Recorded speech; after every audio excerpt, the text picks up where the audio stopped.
এই ভিডিওটা ভিউসের ক্ষমা না, এই ভিডিওটা একটা রিপ্লাই। যারা মনে করে মাইকের সামনে চিল্লালে ইতিহাস লেখা যায় আর দেশের জন্য গালাগালি করলে একজন দেশ প্রেমিক হওয়া যায়, এই ভিডিওটা ঠিক তাদের জন্যই। मेरे दोस्त ने पूछा बांग्लादेश में किस तरह के लोग हैं। मैंने दो तरह के। बोली कौन? मैं एक बोका चौदह, दूसरा चौदह बोका। हम क्यों बांग्लादेश को सहन कर रहे हैं? उनके पास तो कोक स्टूडियो भी नहीं है। बांग्लादेश में आर्मी है। বাংলাদেশকে নিয়ে কথা বলার আগে আয়নার সামনে দাঁড়িয়ে একবার জিজ্ঞেস করিল, আমার নিজের দেশ আজ কোথায় দাঁড়িয়ে? আর বাংলাদেশের মানুষ চুপ ছিল, তার মানে এই না যে তারা দুর্বল। আমরা চুপ ছিলাম কারণ সব কুকুরে ঘেঘু করলে জবাব দিতে সিংহকে নামতে হয় না, কিন্তু তারা আজকে ঠিকই নেমেছে আর আয়নার মতন সত্য নিয়ে। তো কি অবস্থা ভাই লোক, কেসে হো আপ লোগ? আই হোপ কি সবাই ভালো আছে। দেন আমি আল্লাহর মতন একটা বেশি ভালো আছি। मेरे दोस्त ने पूछा बांग्लादेश में किस तरह के लोग हैं। मैंने दो तरह के। बोली कौन? मैं एक बोका चौदह, बोली दूसरा चौदह बोका। ভাই রে ভাই, কে তুমি? শুনো দিদি, এ হচ্ছে ইন্ডিয়ার একজন কাঙ্কির পোলা। আর ইন্ডিয়াও দুই ধরনের মানুষ থাকে, নাম্বার 1 কাঙ্কির পোলা আর নাম্বার 2। কাঙ্কির পোলা। এই সেম ধরনের মানুষই থাকে ইন্ডিয়াতে। বাংলাদেশকে নিয়ে কথা বলার আগে একবার নিজের নিউজ হ্যান্ডেল গুলো পড়ে দেখ। নিজেদের নদী, নিজেদের বাতাস, নিজেদের মানুষ সবাই আজ দম বন্ধ হয়ে আছে। আর তোমরা বলতেছো বাংলাদেশ কিছুই না।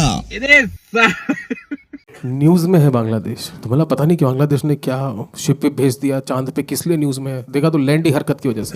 ভাই, যে মানুষটা নিজের গুহাটাই পরিষ্কার করতে পারে না, আবার সেই মানুষ অন্যকে গুহা পরিষ্কার করার উপদেশ দেয়। बेटी चौथ के तारे पिछवाड़े में तो धो निकल जाएगा। इतने अंडर कॉन्फिडेंट है कि इनको अपने कंट्री के नाम में देश लगाना पड़ रहा है कि बांग्लादेश। তোমরা বলো বাংলাদেশ আলাদা করে নিজের নাম লেখে? হ্যাঁ লেখে, কারণ বাংলাদেশ নিজের পরিচয় নিজেই লিখতে পারে। যে দেশ ভিক্ষা না রক্ত দিয়ে স্বাধীনতা কিনেছে, সে দেশ নিজের নাম লিখতেই পারে। বাংলা একটা দেশ, এই জন্য বাংলাদেশ রাখা হয়। তোমাদের তো ইন্ডিয়া তো কোনো দেশ না, তোমাদের ইন্ডিয়া তো কোনো রাষ্ট্র না, তোমাদের ইন্ডিয়া একটা গ্রাম।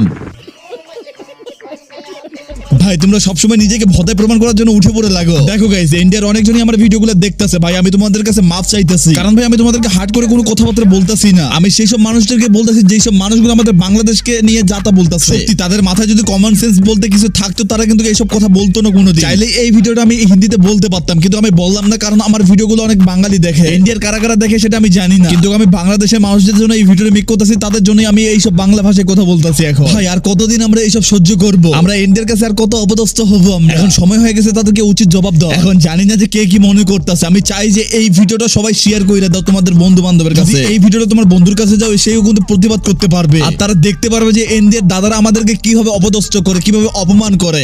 बांग्लादेश वाले जो भी कह रहे हैं, हम तो इतना निंदा नहीं करते हैं। हम चाहते हैं कि वो लोग आके तो देखे पूर्वोत्तर में। লেউরা চোদার বাচ্চাগুলা, বাংলাদেশের সুখ দেখলে তো তোমাদের হিংসা হয়, তাই তোমরা আলতু ফালতু কথা বলতেই থাকো। तुम जैसे मादर चौधों को अगर मार के जेल जाना पड़ा, 14 साल मंजूर है बहन चो।